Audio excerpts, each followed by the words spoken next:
Market లో invest చేసి మీ డబ్బులు డబుల్ చేసుకోవాలనుకుంటున్నారా? సుందరరామిరెడ్డి గారి లైవ్ సెమినార్ కి అటెండ్ అవ్వండి.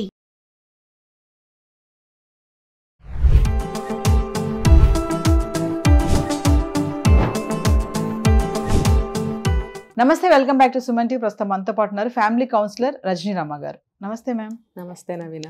మేడం, కొన్ని విషయాలు అంటే ఇప్పుడు భార్యాభర్తలు, భర్త చేసే ప్రతి పని అంటే ఒక మగాడు చేసే ప్రతి పని కూడా మహిళ కూడా చేయాలనుకుంటుంది కదా. ఇప్పుడు లైక్ ఎలా అంటే ఒక వెకేషన్, హస్బెండ్ ఉన్నారు, ఫ్రెండ్స్తో వెకేషన్కి వెళ్ళాలనుకుంటారు, కానీ భార్య వెళ్ళలేదు.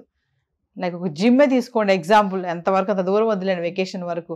జిమ్కి వెళ్ళాలంటే హస్బెండ్ టకటక రెడీ అయ్యి వెళ్తారు, కానీ ఇంట్లో ఉన్న మహిళ వెళ్ళలేదు, భార్య ఏదో ఒకటి అడ్డొస్తుంది. ఎందుకు నువ్వు కూడా రా నాతో పాటు అని భర్త ఈజీగా అన్నా కూడా తిను బ్యాగ్ వేసుకుని వెళ్ళలేనటువంటి పరిస్థితి. ఇలా చాలానే ఉన్నాయి, చిన్న చిన్నవే. ఎందుకు తను చేయగలుగుతున్నాడు కానీ తిను చేయలేదు, తినతో కంపేర్గా తను కూడా చెయ్యొచ్చు అని అంటున్నారు, కానీ ఏం లాగేస్తుంది వెనక్కి? ఏంటి అంటారు అసలు ఆ డిఫరెన్సియేషన్ ఏంటి? ఎందుకు చేయలేకపోతున్నాం మనం? అంటే బాధ్యత అంటే స్త్రీకి బాధ్యత ఉంటుంది, పురుషుడికి బాధ్యత ఉండదు. అయిపోయింది, టాపిక్ అయిపోయింది. అంతే కదా. ఇప్పుడు చూడండి, ఒక ఇల్లు సక్రమంగా నడుస్తుంది అని అంటే పిల్లలు వెళ్ళిపోతారు, భర్త వెళ్ళిపోతాడు, ఇంట్లో ఎవరైనా ఉంటే వాళ్ళ రూముల్లో వాళ్ళు ఉన్నారు, ఇన్లాస్ అనుకోండి వాళ్ళ రూమ్లో వాళ్ళు ఉంటారు, పని మనిషి అనుకోండి వస్తుంది వెళ్తుంది. కానీ మరి మిగతావన్నీ ఇలా వంట చేయాలి, అన్ని సర్దుకోవాలి, ఇల్లు ఎక్కడ వస్తే అక్కడ పెట్టాలి. ఇప్పుడు ప్రతిదీ కూడా కనపడకపోతే అమ్మ ఎక్కడుంది అని అడుగుతారు పిల్లలు.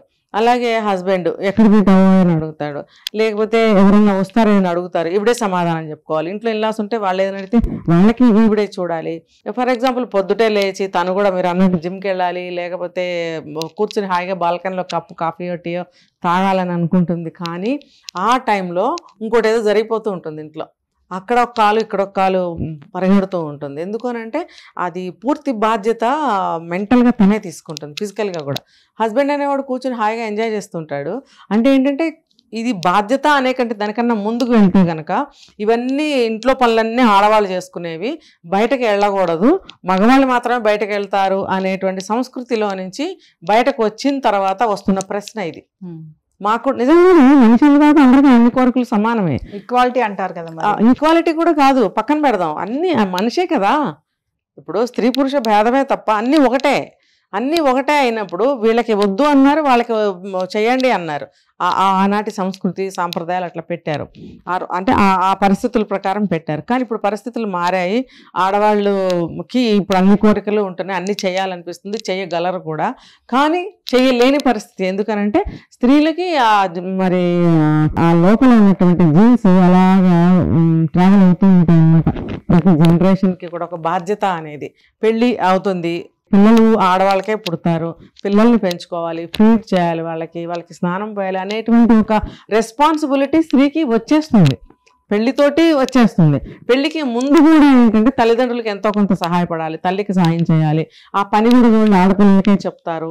ఇలా ఏంటంటే ఆ పని అనేది ఆడవాళ్ళే చేయాలి, ఆడపిల్లలే చేయాలి అని నేర్పుతూ వచ్చారు. రేపొద్దున పెళ్ళైన తర్వాత, రేపొద్దున అత్తగారింటికి వెళ్ళిన తర్వాత, రేపొద్దున అలా ఎలా అని చెప్పి అన్ని అమ్మాయిలకి నేర్పిస్తారు. అంటే ఆ సంస్కృతి ఆ సంప్రదాయాలు ఉన్నప్పుడు నేర్పించినవి ఇప్పుడు అలా వెళ్తున్నాయి అన్నమాట. ఇప్పుడు కూడా అది అవసరం. ఇప్పుడు అవసరము ఆ రోజుల్లో ఏంటంటే నువ్వే చేయాలి అనే ఒక స్టాంప్ అన్నమాట. అంటే మేడం ఒక క్వశ్చన్ చెప్పండి, అంటే మగవాడు అర్థం చేసుకోవట్లేదు అంటారా? ఇప్పుడు మనం ఏం కావాలనుకుంటున్నామో అవన్నీ కూడా తను కూడా కోరుకుంటుంది అని తనకి తెలియట్లేదు అంటారా, లేదా తెలిసే అంటారా? తెలిసి తెలియక అంటారా? అది కూడా జీన్స్ అలా ట్రావెల్ అవుతున్నాయి. మగాళ్ళు చేయకూడదు, మగాళ్ళు బయటకు వెళ్ళాలి, ఆడవాళ్ళు ఇంట్లో ఉండాలి, ఈ పని ఆడవాళ్ళే చేయాలి అని. బయటకు వెళ్ళే ఆడవాళ్ళు కూడా ఉన్నారు కదా మేడం ప్రెసెంట్, వాళ్ళు కూడా ఉద్యోగం చేయాలి. అంటే అందులో నుంచి ఇప్పుడు బయట పడ్డాం కాబట్టి ఈ రెవల్యూషన్ అనేది నడుస్తుంది.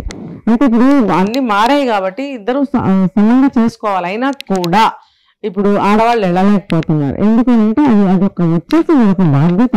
పిల్లల్ని చూసుకోవాలి, స్కూళ్ళకి పంపించాలి అని అంటారు పొద్దునే. ఈమెకి ఎలా కుదురుతుంది? ఎవరో ఒకళ్ళు ఉండి పిల్లల్ని చూడాలి కదా. మగవాళ్ళు సాధారణంగా వెళ్ళిపోతారు బయటికి, ఆడవాళ్ళు ఏం చేస్తారు? వెళ్ళిపోలేక వదులుకోలేక పిల్లల బాధ్యతల్ని, పిల్లలు మన కూడా వదిలేస్తాయి. ఆయన వెళ్ళిపోయాడు, నేను కూడా వెళ్ళిపోతే పిల్లల్ని ఎవరు చూస్తారు అనేది స్టార్ట్ అవుతుంది. ఆ స్టార్ట్ అయ్యి చచ్చిపోయే వరకు అది అలాగే ఉంటుంది. కాబట్టి పొద్దున్నే ఏం చేయాలని ఆవిడకి అవ్వదు. కనీసం ఒక కప్పు కాఫీ కూర్చొని ప్రశాంతంగా కూడా తాగలేని వాళ్ళు ఎంతో మంది ఉన్నారు. పెట్టుకుంటుంది, కానీ అప్పుడే ఎవరో తలుపు కొట్టడము, అప్పుడే కొన్ని రాకుండా కబురు రావడము, లేకపోతే ఏదో ఫోన్ రావడము, ఏదో ఒకటి పొయ్యి మీద ఏదైనా పొంగిపోవడము, చల్లారిన కాఫీయే తాగాల్సి వస్తుంది. మళ్ళీ వెచ్చబెట్టుకుందామని అనుకుంటే కూడా దానికి మళ్ళీ ఒక టైం తీసుకోవాలా. ఫోన్లే నాకే వేరే వాళ్ళకైతే పర్టికులర్గా ఏం చేసి లేకపోతే గొడవ వస్తుంది, నాకే కదా ఇంటికి అలా గోరెచ్చని తాగేస్తారు. చాలా మంది ఉన్నారు ఇలాగా. సో ఏంటంటే ఎక్కడెక్కడ సర్దుపడతాం, ఎక్కడికక్కడ ఒక బాధ్యత చేయకపోతే పనిలేడు, ఏం చేయకపోతే ఏమవుతుంది అనేటువంటి ఒక బాధ్యత అనమాట. పిల్లల్ని పెంచకపోతే స్కూల్కి ఎలా వెళ్తారు? ఇవన్నీ ఎవరు చూడాలి? కన్వెన్షన్ మీద ఏం వేయలేము, భర్త ఇంట్లో లేడు, మరి నేను కూడా చేస్తే పిల్లలు స్కూల్కి ఎలా వెళ్తారు? ఇలా ప్రతి ఒక్క చోట ఒకటే ఉదాహరణ చెప్పాను, ప్రతి చోట ఏదో ఒక విషయం రాత్రి వరకు అడుగుతూనే ఉంటాయి.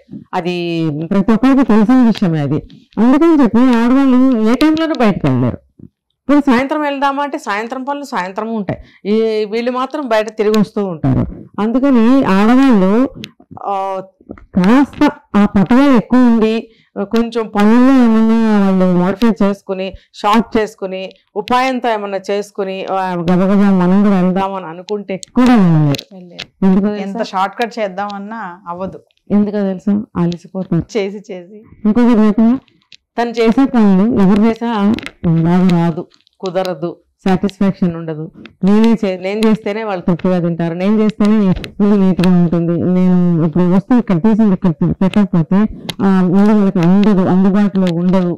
ఇంకా వాళ్ళు ఏది కనపడతారని అన్నీ అడుగుతారు. వాళ్ళందరూ వెళ్ళిపోయిన తర్వాత అన్నీ సర్దుతుంది అనమాట. పాపం ఇందులో బ్రెయిన్ బాగుపోయిపోయి ఆవిడకి అలా సరెండర్ అయిపోయి ఉండటం వల్ల మనకి టైం ఉన్నా వెళ్ళలేని టైం వచ్చేస్తుంది, ఓపిక కూడా అయిపోతుంది, నీరసం వస్తుంది. మళ్ళీ ఈవినింగ్ అయ్యేటప్పుడు మళ్ళీ ఈవినింగ్ పనులు స్టార్ట్ అవుతాయి. కాబట్టి వీడికి ఏ టైంలో కూడా ఈవిడ ఏ పని చేయలేకపోతుంది. మహాపట్టుగా ఉందనుకోండి, అవన్నీ పక్కన పెట్టి తను చేయగలుగుతుంది. అలా చాలా తక్కువ మంది ఉంటారు. అంటే మనకి పట్టుదల ఉంటే ఏది కూడా సాధించలేని ఉండదని అంటారు కదా. అంటే పట్టుదలతో పాటు ఇంట్లో ఓపిక కూడా ఉండాలి. పొద్దున్నకి సాయంత్రం అన్ని పనులు చేసుకుని అలసిపోతుంటే కనుక ఎంత పట్టుదల ఉన్నా సరే బాడీ సహకరించదు, కొంత విశ్రాంతి అనేది కావాలి. ఇంకోటి చెప్పను, మైండ్ డల్ అయిపోతుంది. ఇంక 24 గంటలు పనులు చేసుకుంటూ నాకు నేను టైం క్రియేట్ చేసుకుని ఎలా బయటకు వెళ్ళాలి అనుకుంటే తప్ప వెళ్ళే స్థితి ఉన్నప్పుడు విసిగొస్తుంది. ఎందుకు ఎదుకొచ్చిన కాబట్టి మానేద్దాం అని అనిపిస్తుంది అనమాట. ఎందుకంటే బాడీ విశ్రాంతి కోరుకుంటూ ఉంటుంది, అది డామినేట్ చేస్తుంది చివరికి.